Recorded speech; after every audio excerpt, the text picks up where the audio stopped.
Hi everybody, welcome to Caketastic Cakes. I'm going to show you how to make the graduation cap you see on top of my lovely cake there. Check it out. People have actually started sending me pictures of the things they make and how amazing do they look. I love getting these. I love showing them off. Send me more, people. I will show them off for you. Alright, here we go. You're going to start by rolling out some black. I'm using my two, paint stirrers to measure the thickness there. And I have a metal bowl that I found in my cabinet that doesn't have a lip or anything too badly on the side. So I'm going to use that to be the mold for the cap part. I covered the bottom edge in a little bit of Crisco just so it wouldn't stick. I laid a paper towel piece over it, as you can see, and then I took the piece I rolled out and smooth it down. Imagine like if you're covering a cake with fondant. That's pretty much exactly what I'm doing here with this bowl. I used the paper towel so it wouldn't stick to it, because otherwise there's no way it's going to dry inside or anything like that. So once you get it all smoothed out on the sides, I used my pizza cutter that I had in my drawer, and I'm just rolling around the edge to take the extra off. And yeah, there you go. There's the cap part of your hat. So yeah, smooth it out, make sure it's nice and rounded off. You might end up with a couple little bumps from the paper towel, so that's why I'm using my fondant spreader there, just to smooth it out even a little more cleanly. And then put it aside. This is going to be the top, the actual square mortar board, I think it's called, piece of it. I used the bowl, I got a little Crisco on it. I used the bowl to measure out how wide it needs to be, because the square does need to be wider than the cap part. And I just put some marks in it, and now I'm rolling it out. I'm using the bottom edge of my paint stirrer because it is squared off to make the edges nice and sharp, so I will end up with a square and not a crooked angle anywhere like that. And also I'm putting the piece of wood down on the outside of where I'm going to roll it. If you have it on the inside, you might end up with a mark in the middle of your square that just won't work. I transferred it to a paper towel because otherwise I'd have no way of moving it, and put it aside. I let this sit overnight, like a good 24 hours even. It kind of takes a long time to set. I mixed the black myself with the gum paste, and for some reason it just takes longer to dry. So after a day, carefully lift it off the bowl, carefully peel it out. It actually was still a little bit damp inside of the hat, so I ended up packing it with more paper towels, just balls of paper towels. So that helped it, solidify without any issues. You can see I put a little bit of water on there, put the top on, and now I'm going to do the tassel. I am using a Play-Doh Fun Factory tool. I saw this video once of this woman. She had this amazing tool that was almost exactly this, except it screwed down. It had like a twist crank instead of pressing.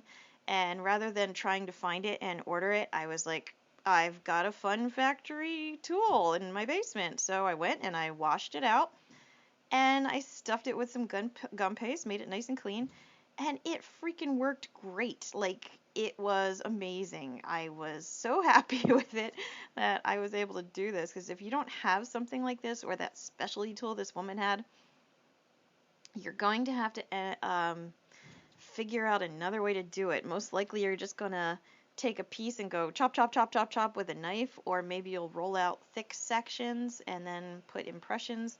I don't know, but I gotta tell you, if most of you guys have kids out there with a Play-Doh set, dig out the old Fun Factory, because it worked great. The school I was making the hat for has the three colors red, white, and black, so you're going to see the red, the black I did, the red I did, and then you're going to see white show up too. I was also making two cakes, so I made two hats, so you're going to see two tassels here and there, but just ignore that. We're only going to focus on the one for now.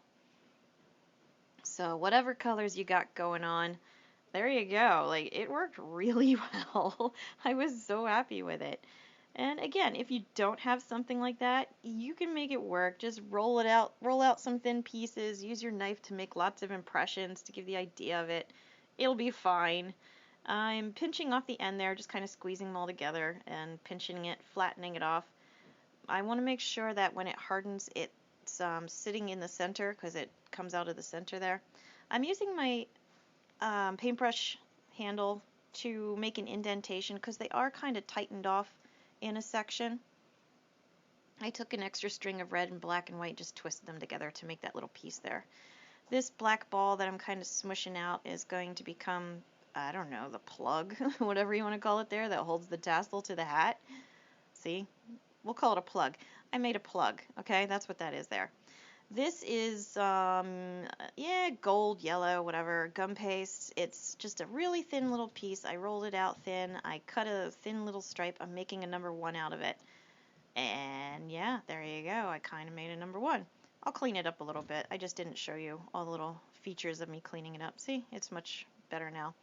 I took another piece, same thickness, same la la la, and twisted it around to make it into a number 9 because we're going to put the 19 on the tassel. It's just a straight up number 9. I think some of them are curved number 9s that look like the letter G.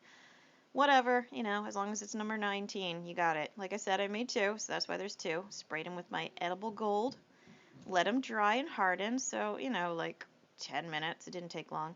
I use a little bit of icing to stick them on top of the tassel. I put them right by that little twisty piece that pinched off the section.